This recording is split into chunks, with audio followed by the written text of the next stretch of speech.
మొన్న నా దగ్గరికి తులారాశిలో జన్మించినటువంటి అతను ఒకతను వచ్చాడు. అతనికి నేను అంటే నా దగ్గరకొచ్చిన కారణం ఏంటంటే, తులారాశి వారు 2034 లోపు 100,00,00,000 సంపాదిస్తారని నేను చెప్పాను.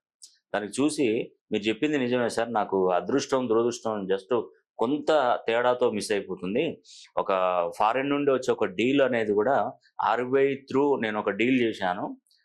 ఉన్నటువంటి ఫండ్‌ని వైట్ మనీగా మార్చే ప్రయత్నంలో నేను నా కమిషన్ వచ్చేసి 5%. ఒకవేళ ఇన్ని 4,000,00,00,000కి గనక నేను అంతా కంప్లీట్ అయిపోయింది. ఓనర్‌తోని అగ్రీమెంట్ ఇది ఆర్‌బీఐ వాళ్ళతోని కూడా మాట్లాడడం జరిగింది. ఒక చిన్న ప్రాబ్లమ్‌తోనే అయిపోతుంది. అది క్లియర్ అయితే మాత్రం సుమారుగా నాకు మీరన్నట్టుగా 100,00,00,000 వస్తాయి సార్. అంటే యాక్చువల్‌గా అతను ఆలోచన విధానం చూడండి. అప్పుడు నాకనిపించింది అరే! ఇంత ఈజీగా ఉన్నాడేంది అని. అంటే వాస్తవానికంటే తులారాశిలో పుట్టినవారు 100,00,00,000 సంపాదిస్తున్నారు. 2034 అంటే చాలా మంది వెనక్కి పోతున్నారు.